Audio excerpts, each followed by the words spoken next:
మనం చెబితే 2 సంవత్సరాల కింద మనం చెబితే ఈ పెద్ద మనిషి చంద్రబాబు నాయుడు గారు ఏం చేస్తాడు? ఈ 5 సంవత్సరాల అవతాతలను పట్టించుకోడు. కనీసం జగన్ చెప్పినప్పుడు పట్టించుకోడు. 2 ఏళ్ళు అయిపోయింది అయినా పట్టించుకోడు. కానీ ఎన్నికలకు మాత్రం 3 నెలలు ఉన్నప్పుడు మాత్రం ఏం చేస్తాడు? చివరి 3 నెలలు మాత్రం పెన్షన్లు పెంచుతా ఉన్నట్టు మళ్ళీ సినిమా చూపిస్తాడు. ఇదే పెద్ద మనిషి చంద్రబాబు నాయుడు గారు ట్రాక్టర్స్కు రోడ్డు ట్యాక్స్ లేకుండా చేస్తామని, ఆటోలకు టాక్సీలకు సంవత్సరానికి 10,000 ఇస్తాము అని చెప్పి మనమనిన తర్వాత ఈ పెద్ద మనిషి చంద్రబాబు నాయుడు గారు ఎన్నికలు వచ్చేసరికి ఎన్నికలకు 3 నెలల ముందు మాత్రం ఏం చేస్తాడు? ట్రాక్టర్లకు రోడ్ ట్యాక్స్ రద్దు. అంతటితో ఆగడు. ఆటో డ్రైవర్ల దగ్గర నుంచి బలవంతంగా కాకి సొక్కా వాళ్ళది ఇప్పేసుకొని ఈయన వేసుకుంటాడు.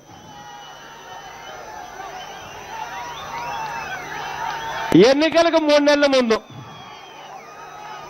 ఎన్నికలు కేవలం 3 నెలల ముందు ప్రతి కులానికి కార్పొరేషన్ ఏర్పాటు చేస్తాం, ప్రతి పేదవాడికి తోడుగా ఉంటామని చెప్పి మనం చెబితే ఈ పెద్ద మనిషి చంద్రబాబు నాయుడు గారు 5 ఏళ్ళు పట్టించుకోడు.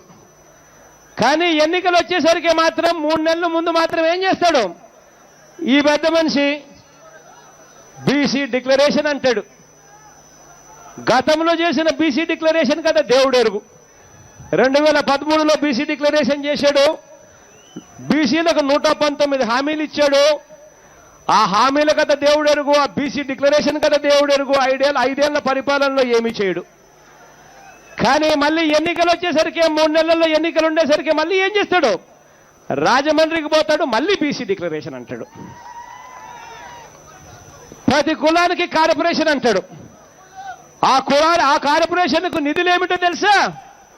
నిధులు తన బడ్జెట్లో కాదట, 6వ బడ్జెట్లో, తన హయాంలో రాని బడ్జెట్లో నిధులు అంటాడు ఈ పెద్ద మనిషి చంద్రబాబు నాయుడు గారు. ఇదే పెద్ద మనిషి చేస్తా ఉన్న సినిమాలు చూపిస్తా ఉన్న సినిమాలు చూడమని అడుగుతా ఉన్నా. ఎన్నికలకు 6 నెలల ముందు ఈ పెద్ద మనిషి అంగన్వాడీ వాళ్ళు పాపము లబో దిబో మొత్తుకొని ధర్నాలు చేశారు. 4.5 సంవత్సరం పట్టించుకోలే. వీఆర్ఏలు ధర్నాలు చేశారు, ఆశా వర్కర్లు ధర్నాలు చేశారు, హోంగార్డులు జీతాలు పెంచమని ఆవేదనతో చెప్పారు. పక్కన తెలంగాణ ప్రభుత్వం పెంచుతా ఉంది. అయినా ఈ మనిషికి పెంచాలన్న ధ్యాస లేదు, పెంచాలన్న ఆలోచన లేదు, పెంచాలన్న మనసు లేదు. కానీ జగన్ చెప్పాడా? ఓహో జగన్ చెప్పాడా? అయితే ఎన్నికలు వచ్చేస్తున్నాయా? ఎన్నికలకు 3 నెలల ముందు మాత్రం అంగన్వాడీ జీతాలు పెంపు, వీఆర్ఏ జీతాలు పెంపు, ఆశా వర్కర్ల జీతాలు పెంపు, హోంగార్డుల జీతాలు పెంపు. అది కూడా కనీసం పెంచేది తెలంగాణలో పెంచిన దానికన్నా కనీసం ఎక్కువ పెంచాలన్న ధ్యాస కూడా లేదు. వాళ్ళకన్నా ఇంకా మళ్ళీ తక్కువగానే మరి పెంచడం. నిజంగా ఇవన్నీ చూస్తే మీ అందరికీ కూడా ఏమనిపిస్తా ఉందని అడుగుతా ఉన్నా. ఒక వ్యక్తి 57 నెలలు 60 నెలలు అంటే 5 సంవత్సరాలు అంటే 60 నెలలు, 60 నెలలకు సంబంధించి ఎవరైనా 57 నెలలు కడుపు మార్చి చివరి 3 నెలలు మాత్రం అన్నం పెడతాను అని చెప్పి ఎవరైనా అంటే ఆ మనిషిని మనం అన్నా అంటామా లేకపోతే దున్నా అంటామా అని చెప్పి నేను అడుగుతా ఉన్నా మిమ్మల్ని అందరినీ కూడా. ఇదే పెద్ద మనిషి చంద్రబాబు నాయుడు గారు. ఇలాంటి పెద్ద మనిషిని చూసినప్పుడే ఒక సామెత గుర్తుకొస్తుంది. గతంలో ఒకడు ఉన్నాడట, అమ్మకు అన్నం పెట్టని వాడు,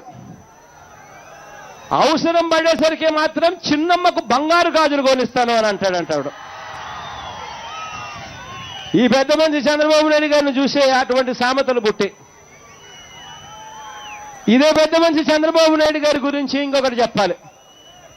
ఇదే చంద్రబాబు నాయుడు గారు ఏదైతే చేస్తా ఉన్నాడో 4.5 సంవత్సరాలు ప్రజలను పట్టించుకోకుండా గాలి కొదిలేసి ఎన్నికలకు 3 నెలలు మాత్రం ఉండి అనగా మాత్రం డ్రామాలు చేస్తా ఉన్న ఈ పెద్ద మనిషి చంద్రబాబు నాయుడు గారిని చూసినప్పుడు, ఇదే పెద్ద మనిషి చంద్రబాబు నాయుడు గారి నైజం చూసినప్పుడు ఒకటి చెప్పాలి. పూర్వం ఒకటి జరిగింది. ఎన్టీ రామారావు గారి హయాం మీకు అందరికీ గుర్తుండే ఉంటుంది.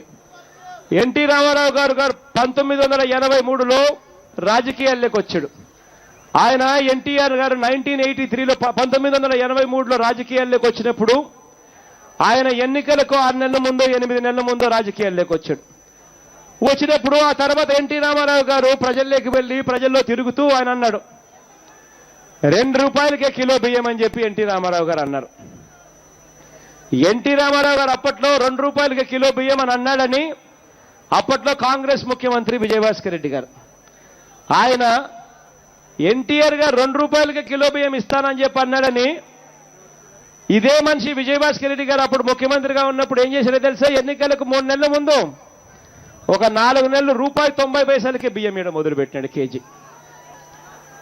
ఆయన 2 రూపాయలకి కిలో బియ్యం ఇస్తానని చెప్పి అన్నాడని ఈయన ₹1.90కే 4 నెలలు కిలో బియ్యం ఇవ్వడం మొదలుపెట్టాడు. కానీ ప్రజలు ఏం చేశారో తెలుసా? గట్టిగా గుణపాఠం చెప్పారు. 4.5 ఏళ్ళు నువ్వేం చేయలే, ఇక అదుగో ఎన్నికలు ఉన్నాయనేసరికి ఇంకొక ఆయన చేస్తాను అని అంటే 2 రూపాయలకే కిలో బియ్యం ఇస్తానని చెప్పి ఆయన చేస్తానంటే అప్పుడు నువ్వు ₹1.90కే 3 నెలల కోసం ఇస్తా ఉన్నావు అని చెప్పి నీకు ఓటేయము అని చెప్పి ప్రజలు అప్పుడు తిరస్కరించారు. ఈ రోజు కూడా చంద్రబాబు నాయుడు గారికి జరగబోయేది అదే. 4.5 సంవత్సరాలు ఏమాత్రం ఏమీ చేయకుండా ఎన్నికలకు 6 నెలల ముందు 3 నెలల కోసం అని అంటూ ఎన్నికలప్పుడు సినిమా చూపిస్తా ఉంటే నీ మోసాలు నమ్మము అని చెప్పి ప్రజలు చెప్పే రోజు అతి దగ్గరలోనే ఉంది అని చెప్పి ఇవాళ చంద్రబాబు నాయుడు గారికి మీ అందరి తరఫు నుంచి నేను ఇవాళ చంద్రబాబు నాయుడు గారికి సంకేతాలు ఇస్తా ఉన్నా. ఈ పెద్ద మనిషి చేస్తా ఉన్న మోసాలు, ఈ పెద్ద మనిషి చేస్తా ఉన్న అబద్ధాలు ఏ స్థాయిలో ఉన్నాయో మీ అందరికీ కూడా తెలుసు. ఇటువంటి స్థాయిలో ఉన్న ఇటువంటి పరిస్థితుల్లో మీ అందరికీ నేను ఒకటే చెప్తా ఉన్నా, ఇవాళ మనము మన భుజస్కంధాల మీద మన బాధ్యత ఉంది. ఇటువంటి అన్యాయం చేసే వాళ్ళను, ఇటువంటి మోసం చేసే వాళ్ళను చరమగీతం పట్టాల్సిన సమయం వచ్చింది. ఈ బాధ్యత చేయాలి అనంటే, ఈ పని జరగాలి అనంటే అది జగన్ ఒక్కడి వల్లే జరిగేది కాదు. జగన్కు మీ అందరి తోడు కావాలి.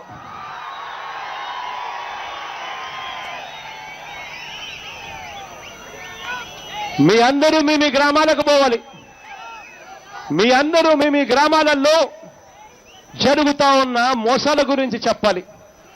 మీరంతా బూత్ కమిటీ సభ్యులు, మేమందరినీ నేను ఒకటే కోరుతా ఉన్నా, మీరంతా బూత్ కమిటీ సభ్యులు. ప్రతి 35 ఇళ్లకు మీరంతా ఒక సభ్యుడిగా ఉన్నారు. ప్రతి 35 ఇళ్లకు మీరంతా ఒక సభ్యుడిగా ఉన్న మీరంతా కూడా ప్రతి 35 ఇళ్లకు వెళ్ళాలి. వెళ్ళి మీరంతా కూడా ఇక్కడ జరుగుతా ఉన్న అన్యాయాలను వివరించాలి. ఒకవైపున అన్యాయాలను వివరిస్తూ మరోవైపున అన్యాయాలను సరిచేయాలి.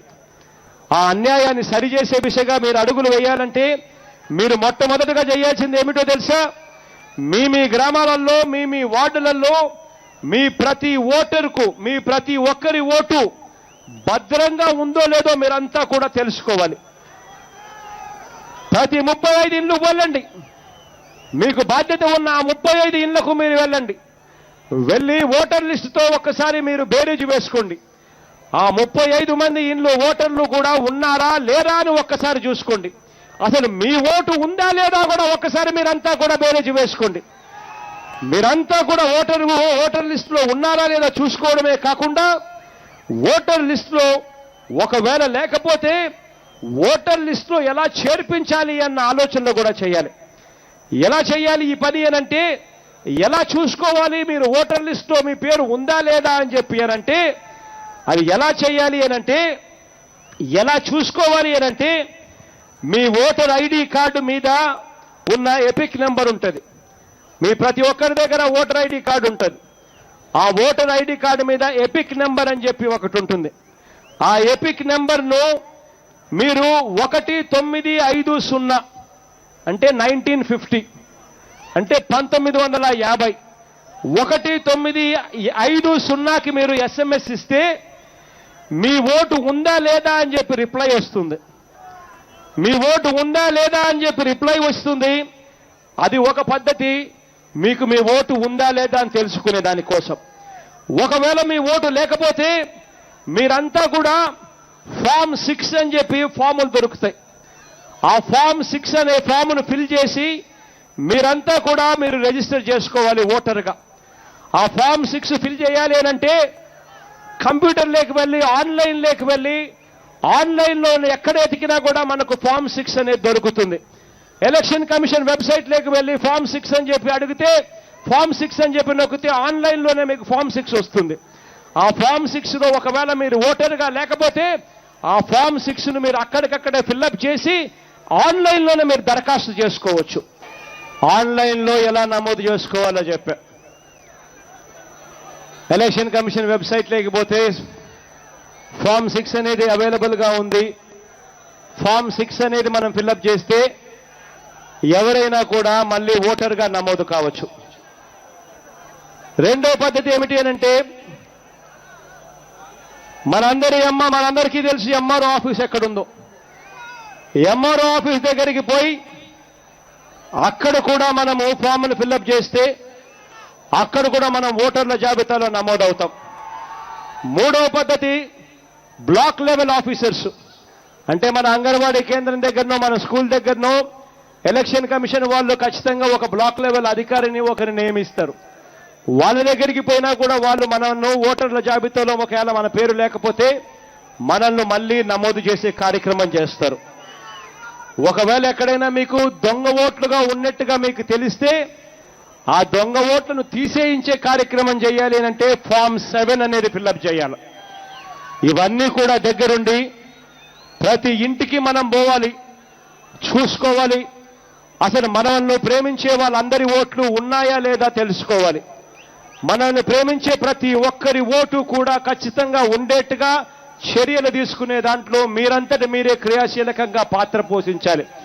ఎందుకంటే ఇవాళ మనము చంద్రబాబు నాయుడు గారు అనే ఒక మాయావితో యుద్ధం చేస్తా ఉన్నామన్నది మాత్రం మర్చిపోవద్దని మీ అందరికీ చెప్తా ఉన్నా. ఇవాళ ఒకటి మీరంతా ఖచ్చితంగా గుర్తుపెట్టుకోమని అడుగుతా ఉన్నా. రాష్ట్రానికి మొన్న నేను ఎలక్షన్ కమిషన్ దగ్గరికి వెళ్ళినప్పుడు వాళ్లకు నేను ఎలక్షన్ కమిషన్కు నేను అర్జీ ఇచ్చా. రాష్ట్రంలో అక్షరాల 59 లక్షల దొంగ ఓట్లు ఉన్నాయి అని చెప్పి అర్జీ ఇచ్చా. ఆ అర్జీ ఇచ్చిన నేపథ్యంలో మీ అందరికీ కూడా నేను ఒక్కటే తెలియజేస్తా ఉన్నా. నేరేడు ఎన్నికల్లో తెలుగుదేశం పార్టీ అధికారంలో ఉండడానికి మనం ప్రతిపక్షంలో కూర్చునేదానికి మధ్య ఓట్ల తేడా ఎంతో తెలుసా? ఎంతో మీ అందరికీ గుర్తుందా? కేవలం 5 లక్షల ఓట్లు. 1,30,00,000 ఓట్లు మనకొస్తే 1,35,00,000 ఓట్లు వాళ్ళ మొత్తం కూటమికంతా కలిపి 1,35,00,000 ఓట్లు వచ్చాయి.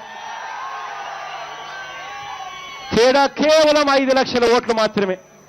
కాబట్టి ప్రతి ఓటు మనకు చాలా అవసరమన్నది మర్చిపోవద్దండి. మనల్ని అభిమానించే ప్రతి ఒక్కరూ ఖచ్చితంగా ఓటర్ల లిస్టులో లేకపోతే ఓటర్ల లిస్టులో చేర్చాలి. ఎక్కడన్నా మనకు దొంగ ఓటు ఉన్నట్టు కనిపిస్తే ఖచ్చితంగా దొంగ ఓటును తొలగించే దానికోసం కూడా అన్ని చర్యలు తీసుకోవాలి అని చెప్పి మీ అందరికీ కూడా చెప్తా ఉన్నా. ఫామ్ 7 ఫిల్అప్ చేసి రాబోయే ఎన్నికల్లో కూడా చంద్రబాబు నాయుడు గారు అనే వ్యక్తి చేయని మోసం ఉండదు, చెప్పని అబద్ధం ఉండదు, వేయని డ్రామా ఉండదు, చూపని సినిమా ఉండదు. కాబట్టి మీరంతా కూడా అప్రమత్తంగా ఉండాలని చెప్పి మిమ్మల్ని అందరినీ కూడా కోరుతా ఉంటా ఉన్నా. కారణం ఏంటంటే ఇంతకు ముందే నేను చెప్పా, ఇవాళ మనం చేసే యుద్ధము ఒక చంద్రబాబు నాయుడు గారు ఒక్కరితోనే కాదు యుద్ధం చేస్తా ఉన్నది. మనము ఒక అమ్ముడుపోయి ఉన్న మీడియాతో యుద్ధం చేస్తా ఉన్నాం, ఒక చెడిపోయి ఉన్న మీడియాతో కూడా యుద్ధం చేస్తా ఉన్నాం. ఇదే పెద్ద మంది చంద్రబాబు నాయుడు గారికి అండగా ఉన్న ఈనాడుతో యుద్ధం చేస్తా ఉన్నాం, ఆంధ్రజ్యోతితో యుద్ధం చేస్తా ఉన్నాం, TV5తో యుద్ధం చేస్తా ఉన్నాం, ఇంకా అనేక ఛానళ్లతో కూడా యుద్ధం చేస్తా ఉన్నామన్నది మాత్రం మర్చిపోవద్దండి. వీళ్ళంతా కూడా అబద్ధాన్ని నిజంగా చూపించే కార్యక్రమం చేస్తారు, నిజాన్ని అబద్ధంగా చెప్పే కార్యక్రమం కూడా చేస్తారు అన్నది కూడా రాబోయే రోజుల్లో ఎక్కువగా జరుగుతుందన్నది మర్చిపోవద్దండి. మీ అందరికీ గుర్తుండే ఉంటుంది, తెలంగాణ ఎన్నికలకు ఖచ్చితంగా 36 గంటల ముందు ఏం జరిగింది? లగడపాటి అని చెప్పి సర్వే చూపించారు, గుర్తుందా? ఎన్నికలకు కేవలం 36 గంటల ముందు లగడపాటి అని ఒక ఆయన వచ్చినాడు, సర్వే అంట. ఆ లగడపాటి సర్వే అంట, దాన్ని ఈనాడు, ఆంధ్రజ్యోతి, టీవీ5 వీళ్ళు ఎంతగా చూపించినారు. ఓయమ్మ ఇంక వెళ్ళిపోతా ఉన్నా, కేసీఆర్ వెళ్ళిపోతా ఉన్నాడు, కాంగ్రెస్ చంద్రబాబు నాయుడు గారు అధికారంలోకి వస్తా ఉన్నారు అని ఖచ్చితంగా 36 గంటల ముందు, అంటే ఓటర్లను ప్రభావితం చేయడం కోసం వీళ్ళు ఏం చేస్తూ ఉంటారో మీరంతా ఒక్కసారి మర్చిపోవద్దని అడుగుతా ఉన్నా. అదే లగడపాటి రాజగోపాల్, అదే లగడపాటి సర్వే తర్వాత ఏమైంది?